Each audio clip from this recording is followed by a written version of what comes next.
Doutor Juarez Torres, me responda. Diga. Tudo bom? Tudo ótimo. Mas a pergunta não é essa, se tá tudo bom.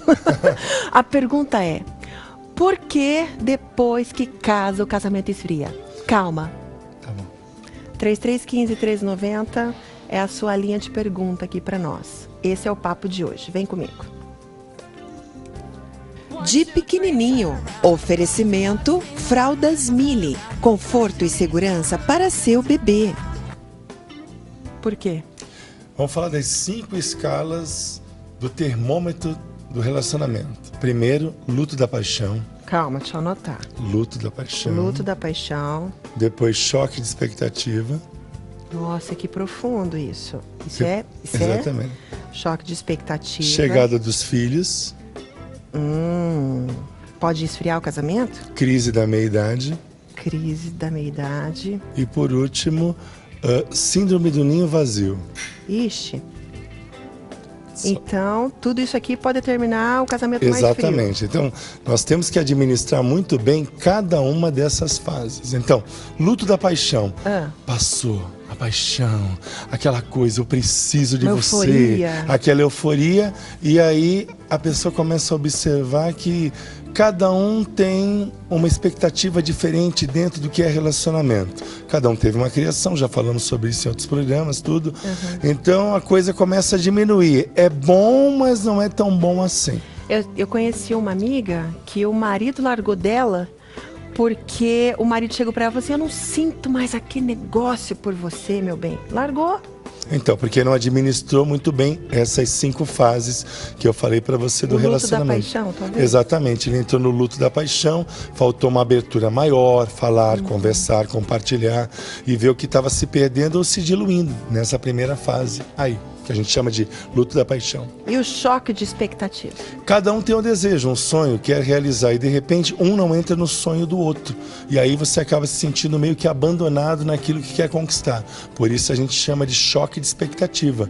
Um tem uma expectativa para o relacionamento, o outro tem uma outra expectativa diferente. Quer seja profissional, quer seja na construção desse lar. Então a coisa, ao invés de andar como uma reta coincidente, começa num ponto e chega num final, fica concorrente. 2 retas concorrentes nunca se encontram. Isso é geometria analítica. Isso também faz esfriar um relacionamento. Esfria o relacionamento, exatamente. Cada um tem que dizer assim, a expectativa que tem e o quanto é importante que o outro possa ajudar um ao outro caminhando, já que no relacionamento nós temos que ser complementares, como eu já falei, o côncavo e o convexo. Agora, a chegada dos filhos, tem gente que engravida para segurar o casamento. Exatamente, e não segura. E de repente a gente está arriscando a vida e o histórico dessa pessoa que está nascendo, que também vai encontrar um lar que não está muito bem alicerçado. A chegada dos filhos faz com que aconteça o quê? A criança chora à noite, vai lá cuidar do teu filho, eu já fui. Aquela coisa toda. Então, toda essa paixão que já está diminuindo, está mal administrada, a mulher está amamentando, a prolactina, que a gente já falou também no outro programa. Então, tem uma diminuição do libido. E aí a criança que vem para coroar um relacionamento é chamada de problema por alguns.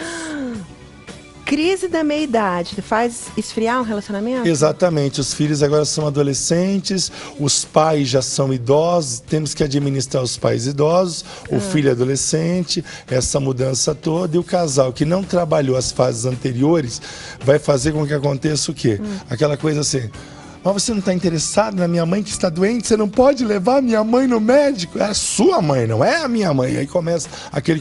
Ó, fala pro teu filho.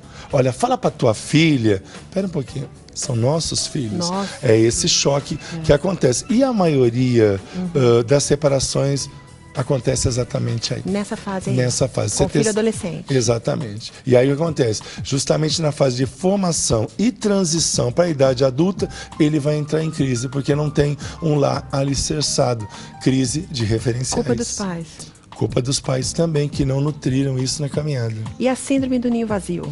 Bom, se formaram, cada um seguiu o seu caminho, os seus filhos, e agora, se eles tivessem administrado melhor o seu relacionamento, eles poderiam se curtir, viajar e desenvolver todo um processo que começou lá atrás, no luto da paixão. Como a maioria não observa essas fases, a curva, ao invés de ser crescente é decrescente. Por isso que acontece irritabilidade, aquela coisa toda. Já há tantos anos você reclama disso e um começa a jogar a culpa no outro. Ao invés de desfrutar agora, da reta final da vida, de uma qualidade de conquista, porque construíram algo e agora eles podem se completar nessa caminhada final. Então, peraí, doutor Juarez tá dizendo que um casamento pode ficar morno, né, esfriar depois, por conta do luto da paixão, choque de expectativas, chegada dos filhos, crise de meia-idade e síndrome do ninho vazio. E no caso da Magda, que ligou e falou que o marido traiu, e daí ela esfriou, né? Ela esfriou, né, Magda? Mas tá casada ainda, mas ela agora esfriou. Exatamente. Reconquistar é mais difícil que conquistar, porque conquistar é novidade e reconquista é conhecimento. Então o que acontece? Além de esfriar por causa da traição, a traição ocorreu por quê? Ninguém busca uma traição. Eu já fui vítima de traição, entendeu? Então ninguém busca isso. Então quais foram os fatores preliminares dessa situação que gerou uma marca e com certeza tirou muito do brilho e de uma forma abrupta? É um choque. Porque muitas vezes você fala assim, eu jamais podia imaginar que ela ou ele faria isso contra mim. Ô, Fefe, me fala de novo a pergunta da Camila. Camila ligou. 25 anos, casada há 10. Nossa, casou com 15. Teve que casar com 15. Teve que casar com 15, né? Ela não sente mais desejo pelo marido e ela quer saber se é por conta desses 10 anos de casar ou não. O que está acontecendo? Nós temos que analisar exatamente de que forma ela se uniu com o marido dela. De repente foi uma gravidez que surgiu no meio do caminho, já que estamos aqui mesmo, nos amamos, tal, vamos viver juntos, vamos estar juntos. O que acontece? Não foi programado isso. Porque com 15 anos, ela sai da pré-adolescência, ela estava entrando na adolescência dela, certo? E não sei se tem filhos e tal, mas o que surgiu naquela época para de repente ela se unir a alguém nessa idade? Então não tem base, não tem raiz. O que não tem raiz, balança e cai. Certo? Entendi. Então, na fase dela de transição, de formação de caráter, na formação emocional, ela já estava convivendo com uma pessoa. 10 anos se passaram, então a gente precisa esquentar esse termômetro aí. A Fefe tá me falando que o marido da Camila disse que ela precisa de terapia. Bom, terapia aí tem que procurar. Eu acho que todo mundo precisa. Ou um psicanalista, ou um psicólogo, ou um psiquiatra. Exatamente. Qual seria a tua maior dica, doutor Juarez? Para um casamento, as pessoas falam assim, casei, era tudo ótimo e agora não tá muito legal. O que faz? Antes de vir para cá, eu acabei de dar alta para um casal. Que fez 3 sessões e eles obedeceram as regrinhas que foram pré-estabelecidas. Um outro casal está no meio do tratamento. Então tem uma dica que eu dou que é muito legal, que é você pegar a esposa e o marido, escrever uma cartinha que tem por título Entendendo o Meu Lado. E aí, a cada mês essa cartinha é acrescida ou renovada. Por quê? Porque muitas vezes no casamento, um é bom de falar e o outro é bom de escrever. Então nós temos que municiar o nosso cônjuge justamente com informações para que não haja esfriamento. Porque muitas vezes o homem tem um grave... O homem tem vários problemas, né? Mas tem mais que mulher, não tem não? Acho melhor falar assim para não ser apedrejado. Fala que sim, pra gente se sentir melhor. Sim. Ok. Tá bom, mas tem as exceções à regra. Mas o que acontece? O homem, ele acha que a mulher tem que adivinhar o que ele está pensando muitas vezes.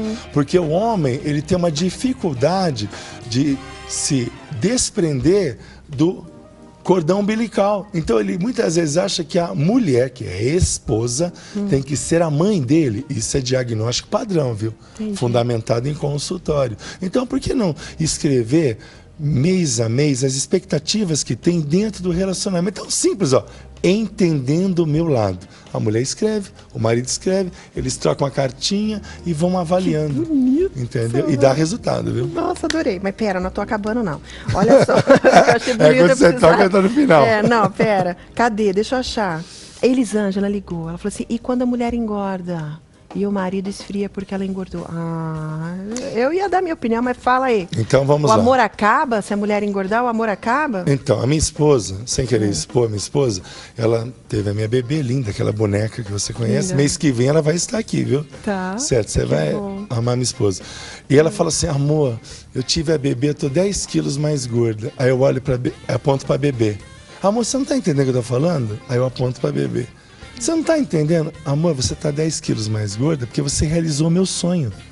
Eu sou o pai, então... Não, mas você não é parâmetro. Então tá bom, então vamos tirar. O que eu queria dizer é que o homem, o que eu queria falar é que o homem tem que nutrir a autoestima da esposa, porque após a gravidez e nascimento dos filhos, a perda do peso, e você é expert nisso, né? Acabei de ouvir que a moça emagreceu 6 quilos com as suas dicas, certo? Sim. Então, o que acontece? O homem tem que nutrir essa autoestima da esposa, porque ela vai se esforçar, mas o corpo não vai ficar o mesmo. Então o homem tem que usar das palavras de afirmação para que a esposa se sinta bem, dizendo assim, olha, eu vou me esforçar, eu vou emagrecer, eu vou ficar linda para você, mas você também barrigudinho, também tem que fazer a sua parte. Então é uma via de mão dupla, porque infelizmente o homem é um ser visual. Então se o visual não está bom, ele vai fazer com que a estima dela abaixe. Ele vai falar, você tá linda, ele não está sentindo que ela está linda. A mulher é um ser auditivo, então ela precisa ouvir. Quando ambos desempenham esses papéis e fazem isso que eu falei, aí o termômetro vai ficar alto e não vai esfriar. Ai, gente, mas tem muita pergunta boa aqui. Fique à vontade. Né, Fefe? A Fefe tá assim, Lu, o telefone não para aqui, eu não tô dando conta. O doutor vai ficar em Londrina até quando? Eu vou ficar até o dia 9. Ai, Fefe, você escutou, né? Então, ó, gente, até lá o doutor vai voltar, que já agendar com ele, a agenda dele é bem cheia. E daí todo mundo que tá ligando, todas as perguntas que eu anotei aqui que não deu tempo de falar, aí o doutor vai responder. A respeito disso, ó, a Fer tá me falando aqui, ó, Leila, Kleber, Versides, eu anotei, ó, Ana Paula, um monte de gente que ligou deixando perguntinha. É o mesmo tema. Beleza. Tema é responder as suas dúvidas aí, tá bom? Com relação a casamento. Por que esfria, essas coisas todas, certo? Certo? Tá ótimo. Então tá bom. Agora sim. Agora então, sim. Agora sim, acabou. Obrigada, doutor Vai Juarez. dar um cheiro de pão de queijo tão bom não, aqui. Fica aqui. Eu vou ficar aqui. Fica aqui. Hoje eu não vou embora não, vou comer pão de queijo. Kátia, fica aqui Irene, fica o Kleber. César. César, fica aqui, fica todo mundo.